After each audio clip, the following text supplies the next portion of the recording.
This conference will now be recorded. Please join me in the Pledge of Allegiance. Pledge allegiance to the flag of the United States of America, to the republic for which it stands, one nation, under God, indivisible, with liberty and justice for all. Salute to the North Carolina flag.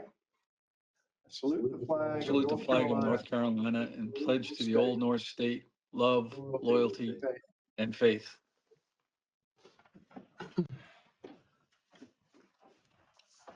If anyone wishes to make a public comment, either sign up or email Patty Hall at patty.hall@ntreasurer.com. Please note this meeting is being recorded and will be posted online with other board materials. We ask that you please mute your phone or computer if you're not speaking. All votes will be taken by roll call. Unless there is an objection, a motion and a second will be counted as yes votes. Committee members, if you must leave the meeting at any point, please announce your departure. If you return, please announce your return as well. These items must be recorded in the meeting minutes. Likewise, please state your name before speaking. Finally, a note of caution, texts or other recorded communications between committee members during the meeting, even on personal phones, may be public records to the extent they concern the meeting. Secretary, please call the roll. Sam Watts as delegate for Treasurer Briner. Bob Shea. Here. Steve Dean. Here. And Robert Hillman. We have a quorum, so the meeting will proceed. Please take a moment to review the agenda. Does anyone present have an actual, potential, or the appearance of a conflict of interest in these matters? If not, we'll move on to our primary business for the day. We're going to hear a presentation from Mr. Tom Ray of his auditor's report for the NC 401k 457 plans.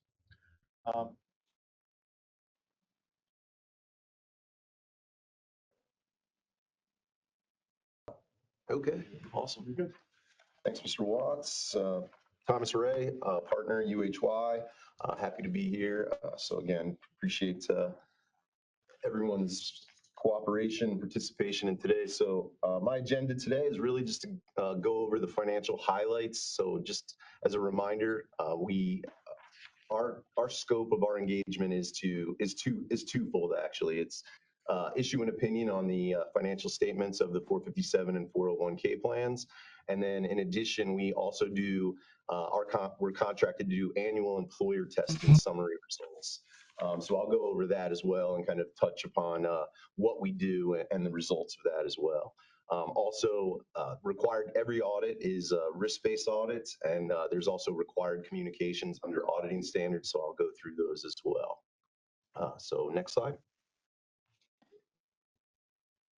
So again, these are not your financial statements, but this is a snippet of your out of your management discussion and analysis. It's required as part of any governmental financial statement. For the 401k plan, you'll see somewhat of a healthy increase to almost $16 billion in fiduciary net position, or this is essentially your balance sheet of the 401k plan. Next slide.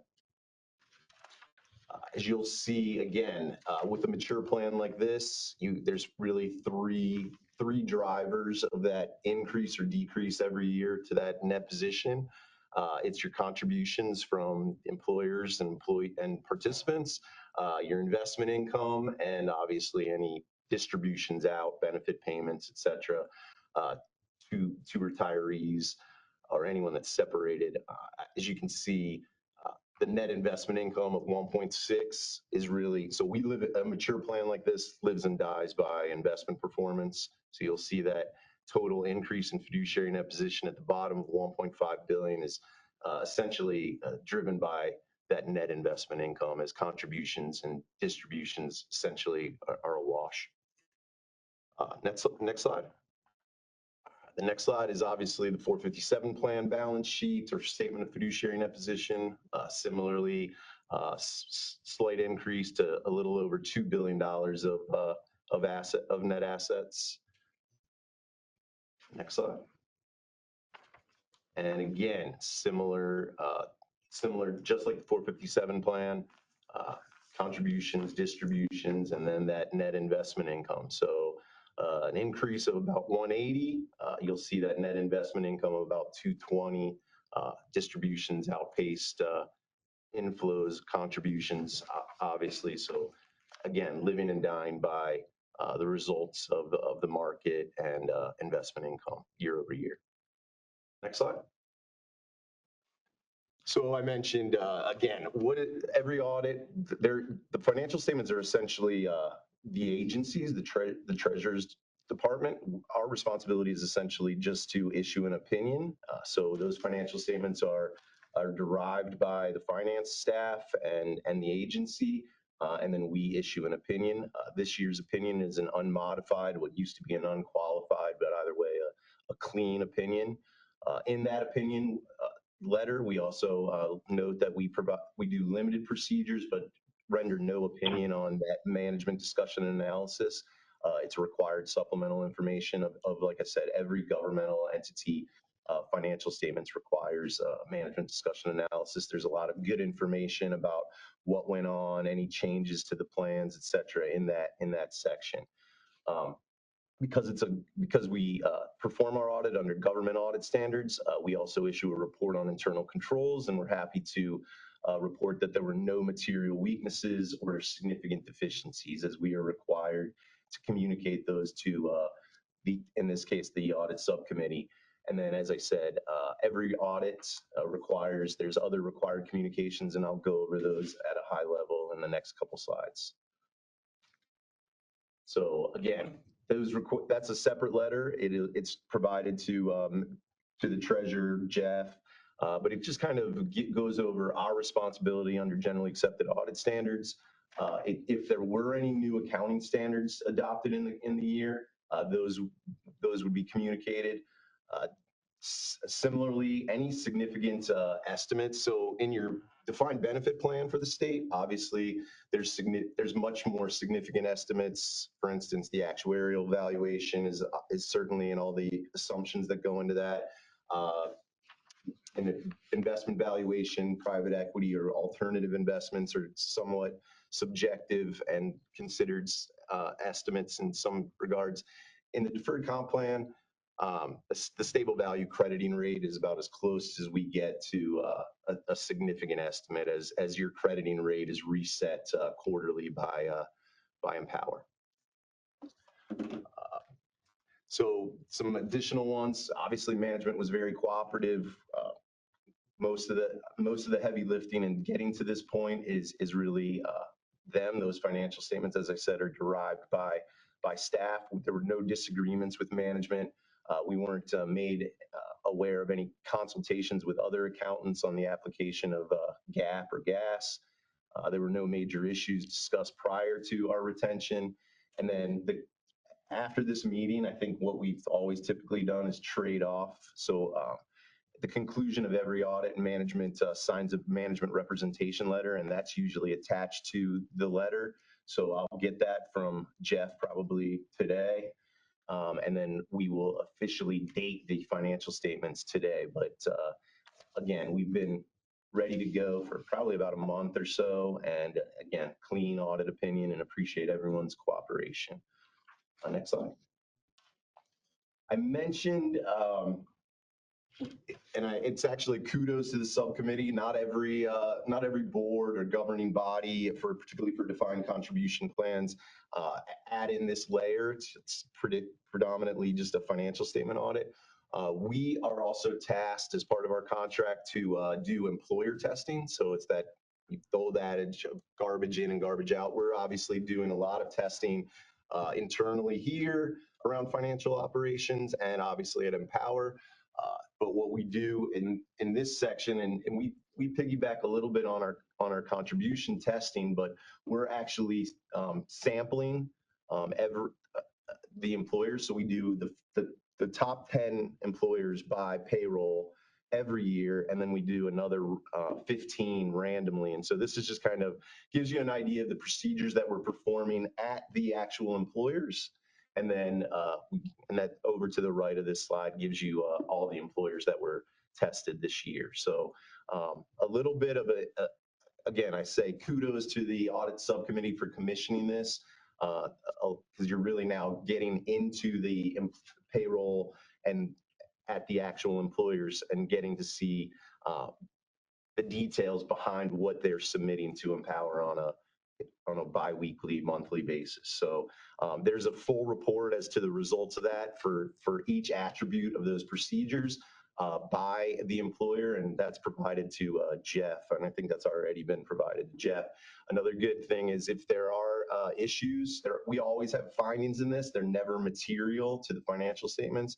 So, but it also allows Jeff to kind of follow up with the employers and make sure some of those issues are being remediated throughout the year. Next slide. And that's kind of all I have for the subcommittee today. This is usually just that perfunctory finalization. I usually am here maybe at the beginning of the audit to kind of go through what we do, the process, and address any questions or concerns around the financial statement audit. This is just really my opportunity to say congratulations to the treasurer and his staff on obtaining an unmodified opinion, and appreciate all the cooperation that we got in performing our audit. And with that, I say thanks and open it up to any questions. Thank you, Mr. Ray. Are there any questions from members of the subcommittee? This is Bob Shea. I don't have any. Steve V, congratulations on a great stellar performance again. Thank you.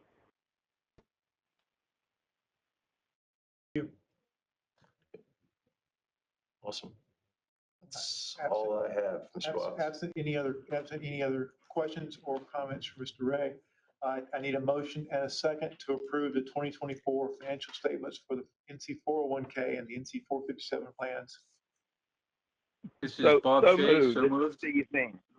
I'll second then. Steve.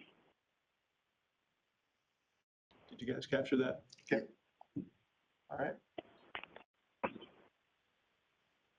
Clerk will call the roll, but I don't think we have to because of motion and a second. The only person to call roll for would be you, Sam. Uh, Aye. And I guess an aye. Aye. Robert Hillman has joined. Aye. Thank you. I hope so. So we'll now move on to our public comment section. We make this available at all of our retirement system board meetings and subcommittee meetings. Are there any individuals or organizations who wish to address the subcommittee? If there are, we ask you to limit your comments to no more than 2 minutes. Has anyone signed up? No one signed up. I don't see anyone in the audience or anyone jumping online to try to talk with us. With that, I need a motion to adjourn and a second. Before we Steve, adjourn. so moved. Hold on, Steve. Prior to Okay. joining, I just wanted to thank our partners in FOD, Brandon and his staff. Paul and Derek put in a tremendous amount of work in this audit. They really do a lot of the heavy lifting since this is a financial statement audit. So just wanted to thank Brandon and his staff for all their work here as well. So thank you, Brandon. Brandon's out in the audience.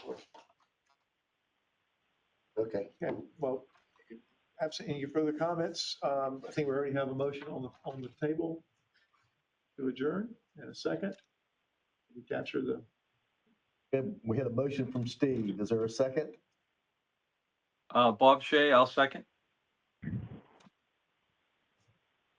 I'll call the roll. Sam Watts Aye. and Robert Hillman. Aye.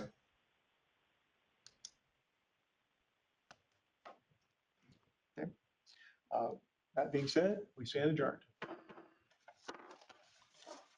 So it's once again.